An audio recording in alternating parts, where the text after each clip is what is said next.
But of course, there's so many different ways to work on self-development and getting to know yourself on the inside, getting to know your triggers, so you don't keep passing them on, because we do that. Our parents did that. Their parents did that, and there's so much running down the stream to our kids unless we actually heal it and begin to change it.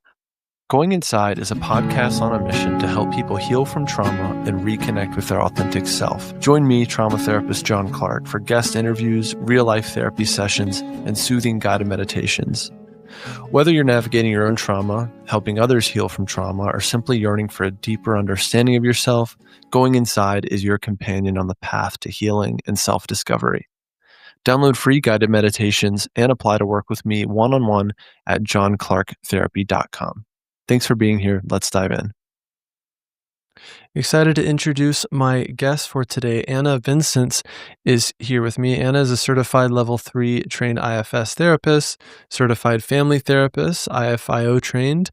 Anna is Danish, a mother of 2 children, also has created the new Danish parenting model, which is helpful for both parents, for self-development, and for therapists and practitioners. Anna, thanks so much for being here. What else should people know about who you are and how you got here? Well, thank you for having me here. Well, I don't know. There's so much. There's so many different things I could say about. Question. Yeah, it is. It is. But I got into working with therapy and becoming a therapist because things were difficult in my own family, and I couldn't figure out what I was doing wrong. So I started taking classes, and that ended up becoming a family therapist education, and then build on that IFS, and here I am. Yeah. That was really fast. Yeah. A bunch of years. Great. That's great. Yeah, like many therapists, we got here because of our own history and personal journey, and and then extending that to others. But we benefit greatly from our training. We benefit personally from our training, getting to apply it to our own lives, hopefully. Yes. Yeah. Yes. Yeah. Actually, a lot of the things that I learned made a lot of sense, but some of it didn't really help much for my own family and my own kids. So I think that the journey has really continued a lot for me. And then coming to now, I've been realizing that neurodivergent in my family, and my kids are both have diagnosis now. So some of the things that fit for typical families actually don't really fit necessarily for my family. So things have continued being difficult where I could see I could help other families and other people. It didn't always help in my own my own things, in my own family. So it's really a journey that keeps going and going. Also because things are difficult, right? Yeah, for If sure. that makes sense. Yeah. Well, I know, you've mentioned your kids, and we talked before hitting record about discussing parenting, which we've covered on this show just a couple times, IFS and parenting. But I'd love to, dive further into that. So how did you get interested in, I guess, working with parents on the professional side? Obviously, you have your personal experience, and then tell us more about the kind of model you've created for parenting. Sure. Well, I kind of through my education that was for families. So I just started working with couples and families as I was learning all these things. And in Denmark, we have something called the New Child View, which is really, really helpful. There's something called Family Lab that comes from Denmark, but a lot of other countries have it as well. That really tells us about the different ways of approaching our children that are more respectful, more loving, where it's a lot about making sense of, which is something that's really important for me, making sense of our children and making sense of ourselves in relation to our children and to our partner as well. And IFS really builds on that, on this understanding through development, attachment, knowing ourselves, understanding how relationships really build us, really form us in so many ways. Yeah. Okay. So basically, this is a program that your government created, or something that's kind of available to people. It's not the government, but it comes. There's a Danish family therapist called Jesper Juhl, who he died a few years ago, but who wrote like so many books and started a lot of things So he was part of actually starting my education, um, when it started and when things happened, and it changed a lot. I But see. a lot of the a lot of the work, a lot of the teachings there was really built on this approach and this understanding, really, which is really it's really understanding development. It's really Yeah. understanding attachment, the nervous system, Yeah. and how we interact and why we interact the way we do and what we can do instead I when see. it doesn't work. In today's episode, I want to thank our sponsor, Jane. Jane is a clinic management software and EMR that helps you handle your clinic's daily admin tasks so you can free up your evenings and weekends. The team understands how precious your time is and recognizes that charting can often be the most time consuming part of your practice. So, to save you from having to chart from scratch, you can check out Jane's template library, which gives you access to templates that have been generously created and shared by health and wellness practitioners in the community. Once you have a template you like, you can choose to customize it further with charting tools such as range scales, text fields, check boxes, and more. To see how Jane can help you spend more time doing what you love, head to the link in the show notes to book a personalized demo. Or if you're ready to get started, you can use the code John at the time of sign up for a 1 month grace period applied to your new account. Yeah. How did that change the way you see children and the needs of a child?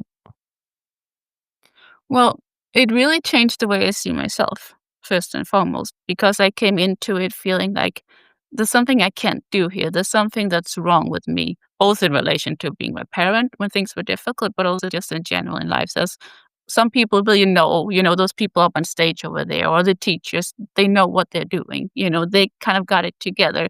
There's something different. There's like something really separating us. And I'm over here. I'm not really good enough. I have a lot of shame. I don't really know what I'm doing. I go into a freeze a lot, all these kind of things. Mm. And then when I started the education, we learned so much about attachment. We learned about the brain, how it works, how it's really formed through our relationships. And I realized things happened to me. Things were difficult in my childhood. So I learned to shut down. I learned to not feel what I'm feeling. I learned to disconnect from my body. So when people tell me to just listen to your gut feeling, I don't feel anything, you know? So understanding that is and understanding why and going into that's what we do in IFS too. We go into the things that happened when that's important and witness those places and we begin to change it.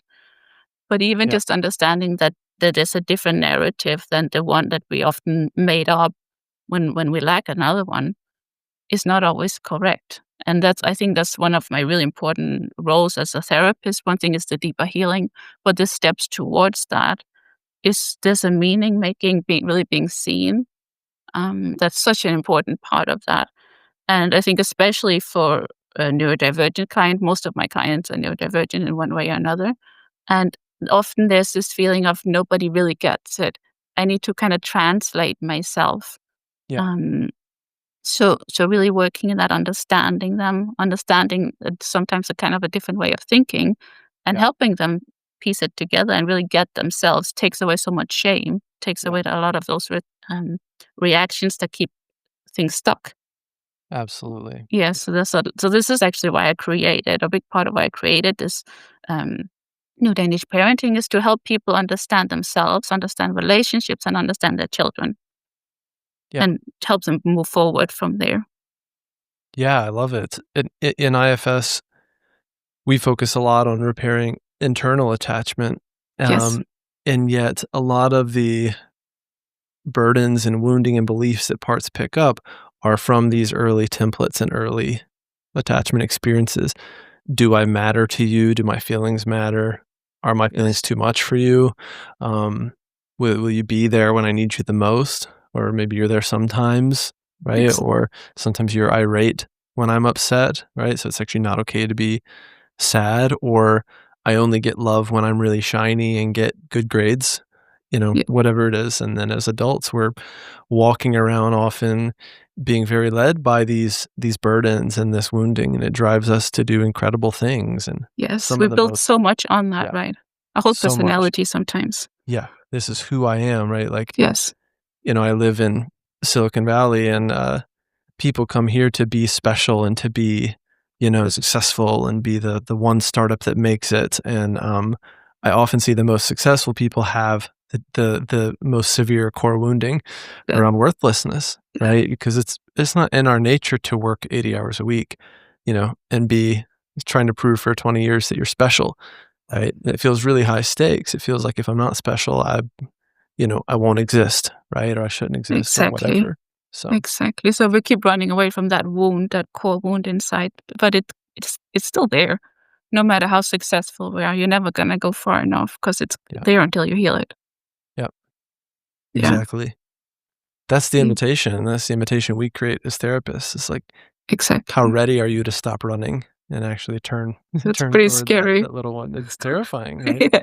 Because the other fear is if I do that and heal that part, um, I'll lose my edge, right? Or I won't be competitive or successful or whatever, and I generally don't find that to be true at all when I help No, but clients it's a heal in big this fear. way. It's a big fear. Yeah. Yeah, yeah, Yeah. Yeah. And that's the thing with inner attachment, that this is what I always say, that our outer attachment, the attachment to a parents become our inner attachment. yeah, So the parts of us that were not welcome, the reactions that were not welcome, they also don't get that secure attachment on the inside. They don't feel safe on the inside. So they become alone and isolated and sometimes fight really hard. mhm, So beginning to create that inner attachment is really what IFS does. yeah, it's Yeah. great. The neurodivergence piece is really interesting, and it seems to be something in the zeitgeist of today that more and more people are talking about and learning about, and you hear of adults going, "Oh my gosh, I spent my whole life not knowing that neurodivergent or my brain works in this way," right? And for some people, it can be really tremendously helpful to understand this is the brain I've got, and this is why part of why I've always felt so different, or I can't fit in, or the school system was so difficult for me to navigate, even though I'm smart or capable or whatever, right? Yeah. Yeah, Yeah. It wasn't built for us, for yeah, neurodivergent kids, and especially, I mean, I think there are things in the old ways it was done where everybody was kind of shut down and had to fit into a specific box. And the way it is today, at least here in Denmark, is it's much more broad, so there's a lot more space for differences, but at the same time, it's a lot less structured. So especially for kids with autism, it's actually often more unsafe yeah, because they don't know how to fit into that. yep, Yeah. So there's good and bad in that, and it's really hard for us as a mother of neurodivergent kids finding the right place for your kids school-wise. I've also been homeschooling. It's really difficult. It yeah, really is. There's really no perfect fit. right. Yeah. And again, how can our kids not internalize that? They're deeply aware of, like, I'm not fitting in here, or I'm being treated differently by the teacher, or people are frustrated with me, you know? Um, Yes.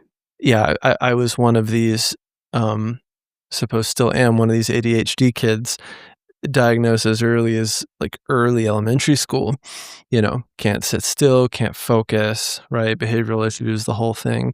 Um, and I felt and picked up plenty of burdens by the teachers and the staff just frustrated that they couldn't get me to do what they needed me to do, right? And Yeah. also they're being evaluated by my test scores, and I can't sit down long enough to do the test, right? Nor do I care, nor am I like, is this important to me in any way? No, I don't give a damn about this test, right? And, like, your standardized tests. But there was also just such a lack of attunement and relationship in a lot of these learning environments, where Yeah. I didn't have the trust, of the teachers, or the teachers didn't have my trust. So it's like, I don't really expect you to be willing to work with me. In fact, my sense is like, I'm the kid that creates extra work for the teacher, you know, and Yeah. they're already stressed out and overwhelmed and, burned out Yes. and underpaid. That's the So, problem, right? yeah, That's the problem, because otherwise it's actually quite a gift. They could learn so much from a kid can like be. you, right? Yeah. Yeah. Yeah. Yeah. Yeah. And the really important thing is for any kid is really to have that secure attachment at home. When we don't have that at home, we don't have, because that's the kind of protection, that's your safety with when you have that with your parents. Yeah. When you don't have that, then going out into school, going out into society is so much more wounding. We take on so much more. And yet parents often are parenting largely through our fears right? Of my kid's going to fall behind or not be successful or whatever. And so, parents, we end up colluding with the teachers and the school counselors and the school psychologists and everyone who are looking at this kid and going, yeah, he's a problem child, you know? That can definitely happen. Yeah. Yes. Yeah. Which But it is is our really role to be that secure base. exactly, Yeah. exactly. And really difficult for parents because then Yeah. you can get into lots of struggles with their school depending on how they handle that. And then Yeah. they're gonna blame the parent or they're gonna blame the kid. That's kind Yeah. of the typical way, Yeah. right? Exactly. Yeah. Yeah. So that's a whole mess in itself, structure in itself, like a structural thing that just doesn't fit, doesn't work in so many ways. Also just for any kid, any family. That's a lot. That's the whole thing in most societies. IFS is simple but not easy. On the surface, it's about parts and self. But when you're in the room with a client, things can get complex fast. Helping someone meet a protective part or wounded exile, that takes skill. And most importantly, it takes safety. My name is John Clarke, trauma therapist and IFS therapist, and in this free webinar for therapists and practitioners, we're going to explore the subtleties that make IFS so powerful and how to navigate them with more clarity and confidence. You're going to learn why safety is everything and how to do it well, what trips therapists up when applying IFS in practice, and a simple tool that you can begin using right away. If you want to go beyond theory and truly embody the work, then this is for you. Join the free webinar today. Link is in the description. So tell me more about how you work with parents and tell me about your approach. Yeah. So I mean, I usually I work with parents. I work with couples as well, and I also just work with. Most of my clients are not necessarily parents, but people who had some kind of trauma in their childhood. They're always. I haven't been advertising for anything with neurodivergent, but I realized that all my clients are highly sensitive. They're all neurodivergent mode. A lot of them have ADHD or ADD, but that's not why they come to therapy. So it's something I realized later on that there's something, and it makes sense because I'm neurodivergent too, and I didn't realize that before, right? So there's something that they feel like I get them in a way that other people haven't necessarily gotten them. And I know a lot of people use, especially if they're new to IFS, that they really use the model very kind of rigidly sometimes, right? Or from a very cognitive place instead of Mhm. actually being with the clients where they are, allowing them to go in and out of where they need to be to feel safe in the space and being understood, even though they can go in all these different directions. Because our brains do that sometimes. And there's always a reason for it. Sometimes it's to regulate your nervous system while you're there, but other times, even though you can jump into all this different stuff, there is a red line in it, but Mhm. some neurotypical brains can't really keep up with it. So Yeah. there's a lot in that, and being with the trauma and the pain of having felt like or been told I was too much or not enough and not Yeah. good enough, all these kind of things, just creating a safe space for that. Yeah. And, so my approach is I use IFS, Mhm. um, as a model, but I use it in whatever way it fits with the client. Some clients need to talk for 200 hours about the surface level before they're really, ready to go into it, and that's not my job to force them somewhere. It's my job to be with them and to offer Yeah. what they need, you know? Let's talk about that some more because that's huge and actually comes up a lot. I help teach IFS at Stepping Stones and also in my group practice. It's a teaching practice, and a lot of folks, and especially newer clinicians or even just experienced clinicians new to IFS, they come and they're like, "I can't get my client to go deeper. I can't get them to unblend. I can't get past the protectors, quote unquote." But there's a lot of this energy of like clients just coming in and talking, right? And talking and talking and talking, and like we're not doing IFS or they're not letting me help them, right? And there's all this stuff that comes up of just like I'm banging on the door being like, "Let me come in and do this cool IFS stuff and unburden, 17 parts today." Sure. And it's got a real particular energy to it, right? And the client can feel that too, which is like, Yes, you're trying to get me to change, or I can tell I'm not doing therapy right, I'm not going deep enough exactly. for A my lot client. of people feel that I'm doing it wrong. Yeah. Yeah. Yeah, yeah, and they often have that burden. A lot of people have that coming into therapy and then being met by a part of the Sure. therapist who's Yeah. doing therapy, who's trying to do IFS. Yeah. And that's a really important thing. We don't do IFS. We learn IFS, and then we're here. You could say we're being IFS if you wanted to say it like that, because it's a human view. It's a way of understanding and meeting ourselves and the other person, Yeah. right? So you need to have all your learning kind of behind you. You have to know That's it and exactly right. understand it and be right here with the other person with the knowledge, with the understanding that this makes sense. And there's something here that needs connection. And we don't get past protectors. We connect with protectors, Yeah. right? They're there for a reason and they're Yeah. important. Yeah. I had a client who, and I used this as an example, when teaching at my practice, who came and was very much in this same story, uh, every single week ad nauseum for probably 9 months, right? And again, on one hand, you can be like, okay, he's not deepening, or if you're really old school, it's like he's being resistant or hesitant or whatever, right? Um, but my sense that I made of it, and just honoring the functionality of his system, was there's something here that still needs to be witnessed. There's something here that hasn't been fully witnessed by me.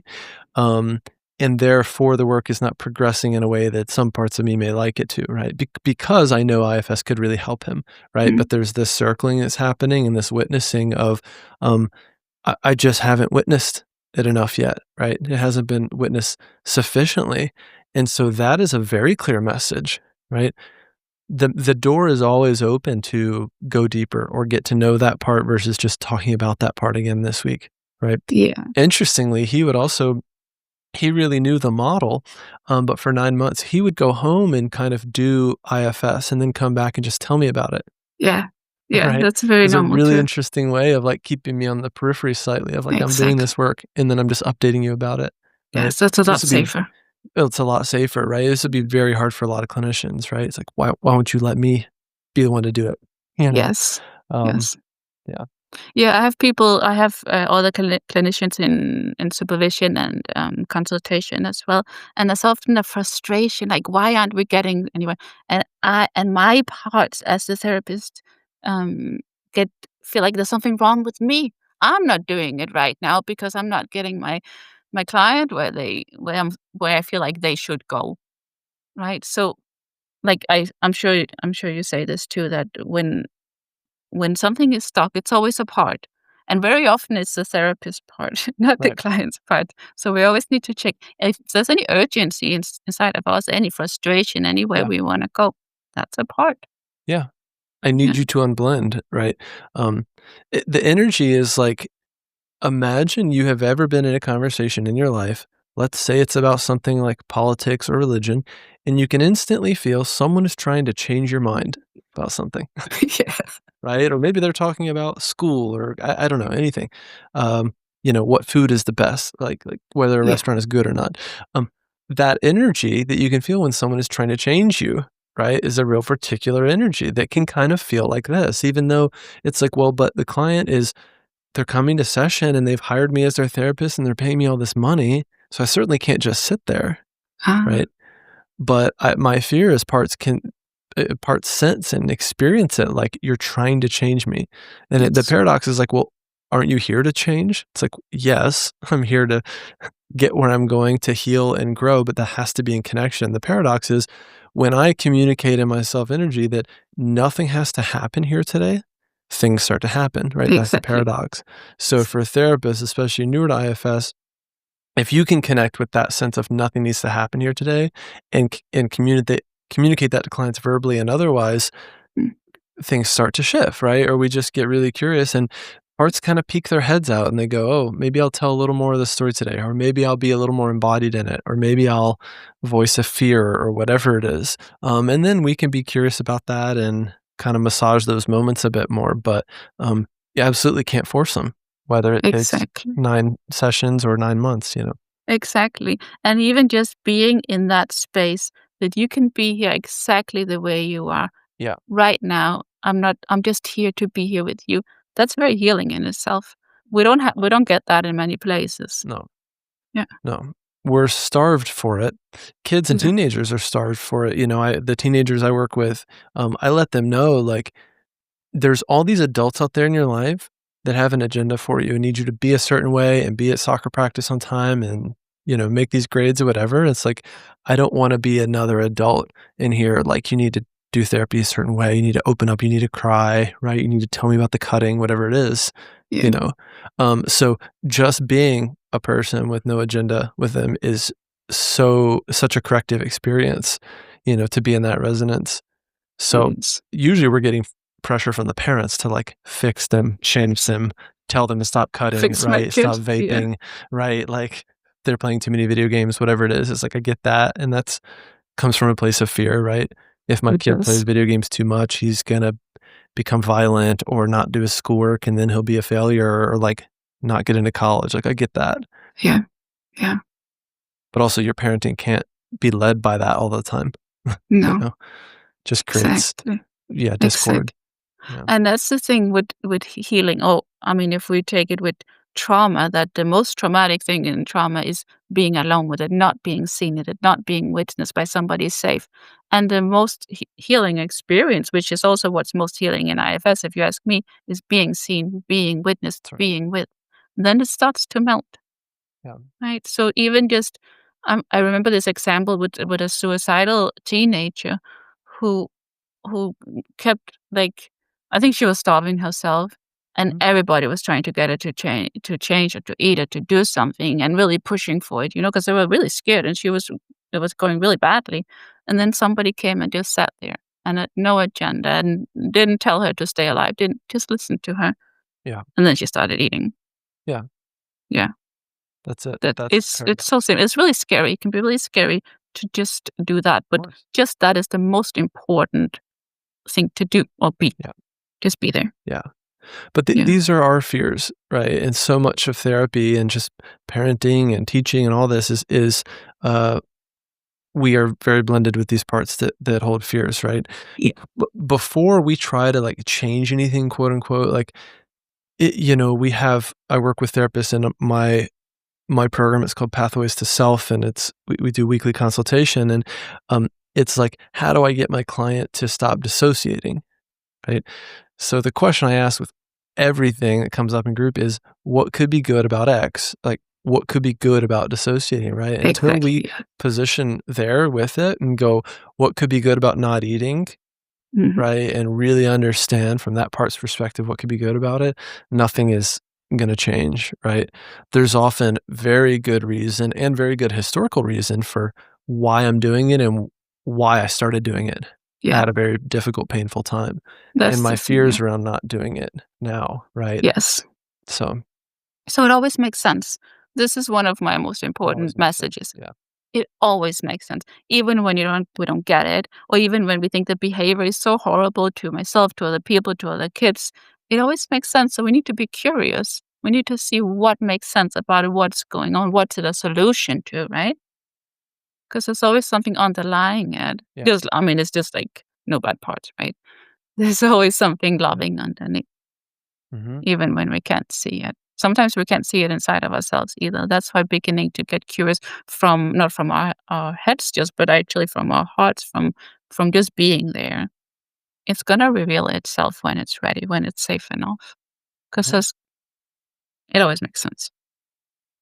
Well, there's a lot of operating kind of from our heads, and a lot of our clients come in that kind of heady energy, like there's something to figure out here, or like I'm kind of like, if I can just understand, this thing, or like, my mom was mean to me and now I'm mean to myself, right? It's like, okay, great, like you've got that, Yeah, and it's like all my clients are very bright, so yeah, if you could just figure it out, right, and kind of like analyze your way to healing, you would have done it by now, right? exactly. So it has to be about something else, or it has to be about something different. So my invitation is like, would you be willing to try it a different way, which is more from the heart and more about this being with, and let's just see if that works, right? Because I think this therapy is so much less about figuring stuff out, right, Yeah. and trying to arrive to some epic insight, right?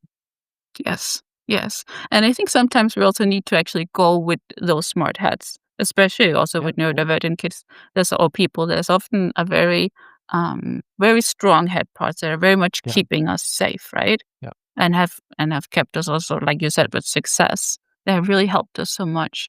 And sometimes they can really help us when we can stay with them. Sometimes they can sit on the side and then eat popcorn or something and listen in. Yeah. But they can be really, really helpful. So really inviting that into the session, but connecting it to the heart as well. Connecting it to being, to feeling. So it's not only that. Mm-hmm. Can really also take away a lot of the shame that can really I think I see that a lot in IFS too, that there can be a lot of, shame coming in when we just ask the parts, for instance, to step aside or Absolutely. wanting to keep going, right? Yeah. Um, so I think that can Totally. really helping that creating that team, like, all these parts are so good. They kept you safe, they kept you alive, but that, like you're saying, they didn't figure it out, Yeah. right? Because there's something else here. There's a knowing inside that they actually can end up blocking because Yeah. they're figuring it out. But you have the answers. Totally. Yeah. There's this and this, I tend to get into the technical weeds a bit, maybe too much on the show, but the practitioners will appreciate this. Mm. Maybe therapy consumers listening will also appreciate it. But this thing that is taught in various ways and situations of like protector part blends, ask it to unblend, like ask it to step aside, like this part is in the way now. There's a lot of that energy, right? Which is in a way can be so disrespectful, right? It's like Yes. the dissociative part, ask it to step aside, ask it to unblend, ask it to hang out in the other room. A lot of therapists that are doing that the first time they've ever met this dissociative part. And it's like, imagine doing a job for the past 30 years and it's actually been working and someone comes in and bulldozes you and goes, okay, step aside, I'm here now, right? Your services are no No longer way. needed. No way they're gonna do that. Yeah. I hope And they then they don't do that. wonder why they get protector backlash, and whatnot, right? Or it's like, let's see if you can stop drinking for a week and see what happens. It's like, that might go okay, that might go very poorly, right? Yes. Yes. Because we don't know how much that part was holding up over here. That's like kicking out one leg of the three-legged stool, right? And the whole thing might collapse. We just don't know. But Yeah. this sense of like parts are kind of a problem or they're in the way, like that ethos is still really out there. And I see a lot of therapists being like, okay, ask it to unblend, ask it to step aside. Yeah, it's the model too. If you really just go through it, right? If you That's one just of go the through it, things we yeah. learn. Yeah, Yeah. like by the book. But Yeah. but our parts and our protective parts are really keeping us safe, they're keeping us alive. They might do it in a ways that don't work anymore, right? They might do it from a childhood type of place, but they have been keeping us alive. So if the drinking part step aside, there might be a suicidal part over here that needs to Yeah. take up Yeah. instead, you know? Yeah. This we really wanna respect the system, and we really wanna I mean, I forgot who this comes from one of the late trainers, but asking the clients to create a circle when that feels right for the system, because all systems are different, of course, Mhm. but being our team, like really respecting them, asking their advice even, like having them be here and help us and hold the space and have their self energy be part of the space Mhm. Yeah. is can be so helpful and so healing because they need so much respect. Right? No matter what it is that doesn't work anymore, because Yeah. it did work, it did help at some point, Yeah. and they're helping parts that are still inside. Yeah. So saying, "Oh, that's in the past, it's different now, you're older now," that doesn't always help at all because the pain is still there. That's right. Yeah. In the present, even though it's from the past. Yeah.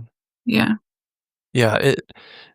Really early on, I went to this like intensive training with Frank Anderson in Arizona, and he must have said it 20 times that weekend where he was basically like, go slower than you think you should go. Mm. Like therapists are going way too fast with this stuff.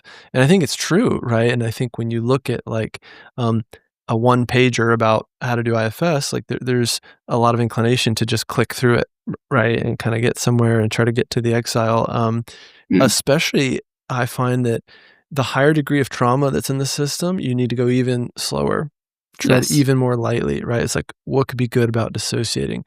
Or you try to get a client to in their body, right?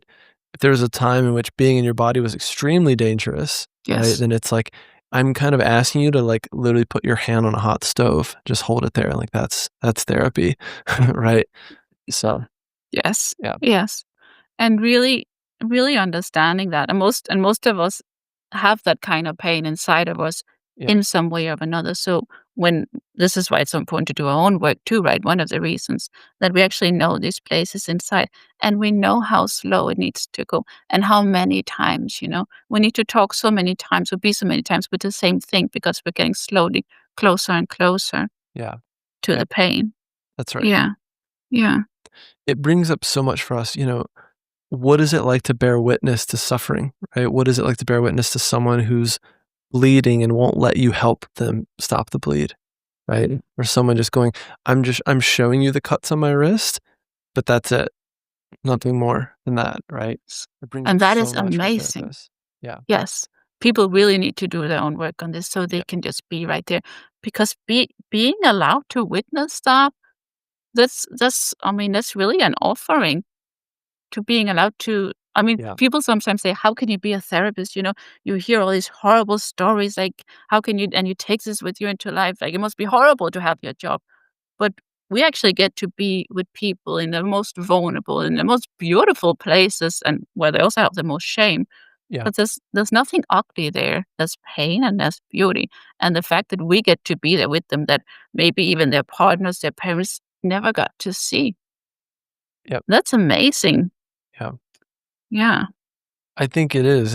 It's so undervalued, and there's so much that comes up for us in terms of like, how am I not doing enough, right? Or if the client like shows me the cuts on their wrist, it's like, I should do something about it. I should get them to stop cutting, right? Or their parents are telling me, get my kid to stop cutting, whatever it is, right? It's just that's coming in from all angles, right? But what a profound moment it could be that a client is like, that this is how much pain I'm in, right? Yeah. I'm witnessing how much pain you're in, and letting that be enough. Like this idea of letting it be enough is something I bring to the therapist a lot. Or another word, like the way to flip that is, notice for your system how just holding that and like witnessing that feels like it's not enough. I need to do more, Yeah. or I need to stop the cutting, right? Which could really be for you Mm. and your system. Yeah. Mm. Yeah. Because you cannot actually stop the cutting. Yeah. Only the person themselves can do that. Yeah. And they're going to do that when it's not necessary to cut anymore. That's right. Yeah. Yeah. Yeah. And they can And feel I, that energy of, I need you to stop cutting, right? Even if it's really exactly. subtle, they can feel that. Exactly. Feels And then bad. they're not going to show you again. Oh, Right? It's the same with stop hiding it. suicidal parts. Often they're not welcome. People freak out. Therapists freak out when there's a suicidal part. But actually just being there, like just be witnessing that, is so healing. Yep. Welcoming that part is there for Mm. a really good reason.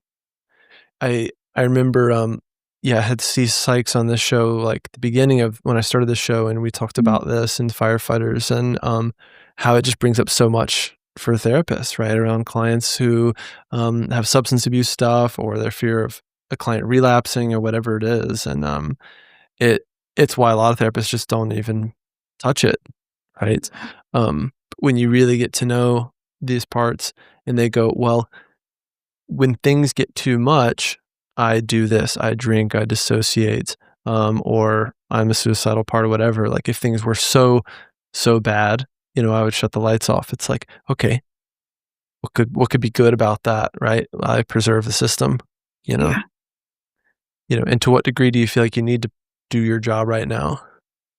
Yeah. How bad are things from your perspective, right? And just gathering information, get really getting curious about that. Yeah. Exactly. And knowing that when there's such a big, strong part, then the pain of the exile will be just as strong. Otherwise, it wouldn't be That's there, right. right? Yeah. Yeah. Very proportional Always makes sense. to that. Yeah. Yeah, always makes sense. Exactly. Mhm. Yeah. Yeah. Yeah. Well, we've got, yeah, a little bit of time left, maybe 5 minutes or so. What do you feel like is missing from this conversation so far, or just what else is kind of important to your world and your work in this realm? Yeah. Well, we did say we were going to talk about parenting, but we were talking more about therapy. Yeah, But therapist parts. exactly, and it's so important, and it's so important, and that's the thing with if we go really quickly towards the kind of new Danish parenting principles that I made, that these principles are really important both for like you said in the beginning too, it's both for parenting, but it's also for self-development, for understanding yourself, and for therapists, for working with clients, Yeah. because they talk about, um, I'm going to talk about them really fast now. When the first part is about children always make sense. And if we talked about this principle from a therapist perspective, it would both be learning about how attachment and relationships form us for childhood, but also that parts always make sense. What's going on the inside always makes sense, um, and learning how we're born competent, we're born social, we're born to interact into this world and to be met into this world. We're born with an expectation to be met. And then whatever meets us and doesn't meet us creates a lot of pain, a lot of trauma in our Mm-hmm. system, right? So there's a lot of shutdown, there's a lot of cooperating away from ourselves, away from what we actually need to fit in with our parents. And then our parts take this on, of course. So it happens in the relationship, and it happens in society, and it happens on the inside as well. And then helping translate what is happening with a child or what is happening with the parts on the inside. Why are they reacting the way they are? Instead of saying, oh, you hit the other kid or something, that's bad, we need to punish you for that. But there's actually a reason that this happened. There's always a reaction. No matter what it is, there's a reason it's happening. This is again Yeah. both for children and on the inside with our parts. And just this is what we already said, actually. The next part of this first principle is meet children where they are, not where you want them to go. This is exactly what it's like on the inside as well. We need to meet our parts, ourselves, our client, and our children where we are. This is from the place movement happens. If you meet them over there where they're not, they're going to be stuck. We're going to Yeah. be stuck, right? Yeah. Because they're right where they are. Just be right Yep. there. That's beautiful. Very simple, Yeah. but it's so difficult for us to do it. Well, we've forgotten what that means. Yes. Yes. We really have. Mm. So I love the simplicity of that. You know, I've done martial arts my whole life, and my Muay Thai instructor used to say simple but not easy, simple but not easy, because he'd be Exactly. teaching us like I say throwing that a too. single punch, Yeah. and this is like that too, Yes. for therapists to actually do it and do it as consistently as we can and really embody it. It's really hard because again, it doesn't feel like enough, Yeah. Yeah. but So it really is. being with our own parts Yeah, in that, right, is so healing both for ourselves and for our clients. that's right. So Yep. important. Um, so that was the first principle. Then there's the next one that's about relationships. Um, and this it goes into a lot of things, but one thing is that children and this goes for parts too, of course, children are parents or children or adults, we're equal in worth. We have the same worth. We're not equal in power. We're not equal in experience. So that's why one is the caretaker, takes care of the other one. And when this is what Gordon Neufeld, who talks about attachment, he talks about that when we become shut off from our hearts, Mm, we become the bully. This is what you talked about with your teachers as well, right? We become the bully instead of the caretaker. The yeah. one who has power over is supposed to take care of the other ones. And they're supposed to be able to lean into that. That will be the safe attachment. Then we can lean in on the inside too and feel safe, right? Mhm. And often doesn't happen. So in New Danish Parenting, we talk about how also to do these things, how to be in the relationship. So there's a part about boundaries. So we want to set boundaries not around the child, not telling them who to be, but telling them who we are. So that's again, when there's a boundary, they can feel us. Mm, They know who we are and what's okay and not okay for us. So who can yeah. we be here together, getting to know each other like that, and understanding that when we hurt our children, even if we do it from fear, from love, or from all these things, they don't stop loving us. They need us. They need other people, but they stop loving themselves. They stop loving parts of themselves, and that gets shut down. That becomes our exiles, right? And all what should have been anger on the outside towards what wasn't okay becomes anger or self-hate, self-hate on the inside. That needs a lot of healing then later. Mhm. And then I have the last principle, which is about the parent. So it's about the parent being responsible for the relationship. This is something most parents do, and also just people do it in teaching, in schools, and all these things. Is that we give the responsibility to the child. And they take it in, even if we don't give it explicitly. They feel like there's something wrong with me. This is also how they feel safe and make sense in the world. When my parents are not safe, it must be my fault. And we also use in our language, we say it so many things, we show so many things that you're the problem. There's something Mhm. wrong with you. So our children are carrying so much. This is what therapists do too. They carry when somebody brings them pain, they end up carrying all the pain, so they don't want to be with it, right? So learning, that's about boundaries too, of course, learning to hold Mhm. our, I know I'm saying a lot really fast right now, Great. I'm loving it. but really learning to be with what is ours. Just like in relationships, right? We keep blaming the other person when there's something wrong. There's something wrong with you, or there's something wrong with me. So there need to be something wrong with you because I don't want to feel anything wrong with me. But Yeah. when we can hold ourselves, hold our own, and we learn that as children, when our parents take responsibility, when they can carry the relationships, because they're responsible, even if the kid is doing something that's not okay. The parents are still responsible and need to be able to carry that. So there's space for the child to learn to do something else. Mhm. And then it's about personal leadership, being yourself in the relationship instead of being a parent as a role, a teacher as a role. Kids Mhm. don't accept this anymore anyway. It's not really possible anymore. They're fighting it a lot because they want to feel who you are, Mhm. right? So respect is not something you have because you're president. Respect is something you earn because of how you show up, right? Or don't earn. So that's really important too, and really learning that for ourselves to do that. And again, it's in our language and it's all these different ways that we learn to not do it. Mm. And then the last part is really becoming conscious on the inside, learning about your parts. It can be IFS is just one way. It's a really good way, I think. It's very concrete. So many people really benefit it and it really fits with their system. But of course, there's so many different ways Mhm. to work on self-development and getting to know yourself on the inside, getting to know your triggers so you don't keep passing them on. Because we do that. Our parents did that, their parents did that. And there's so much running down the stream to our kids unless we actually heal it and begin to change it. Yeah.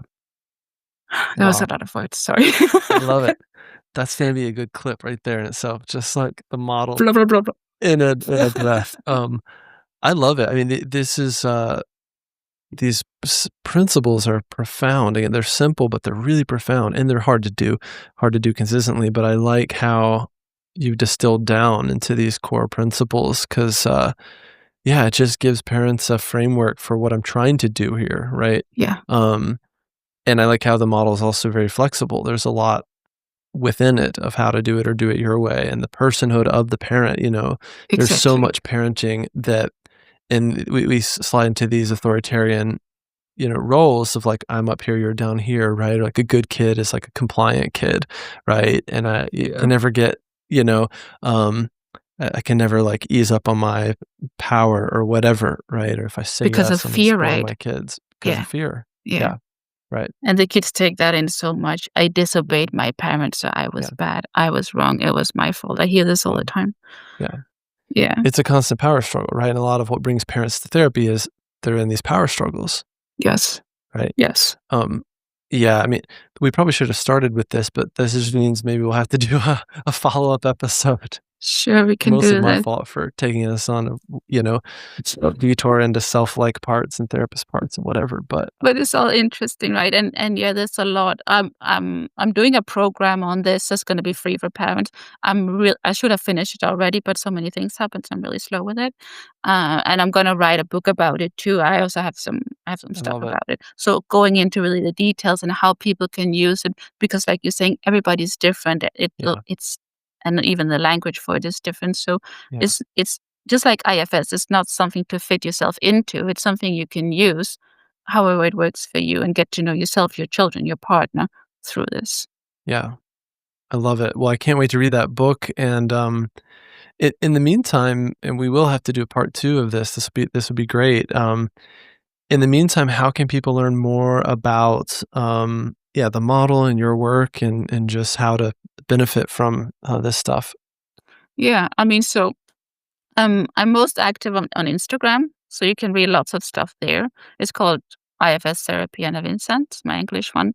And then I have on my website, I have a bunch of stuff. I have info about New Danish Parenting and how to find that.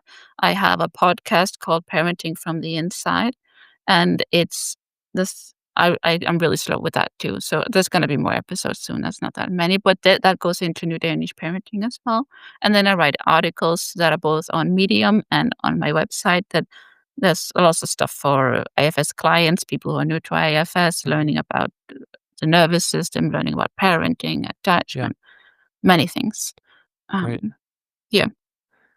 I love it. You have a lot of irons in the fire, but they're all kind of converging with this model It and fits for it. together, So it even fits the model. together. Yeah. Yeah, exactly. It's like Yeah. actually very cohesive. So I love it. Yeah, I mean, distilling something as complex as parenting down is very difficult to do into principles that people can grasp and try to actually live out with their kids, or try this week to play out one of these principles or embody one of them more. So it's great.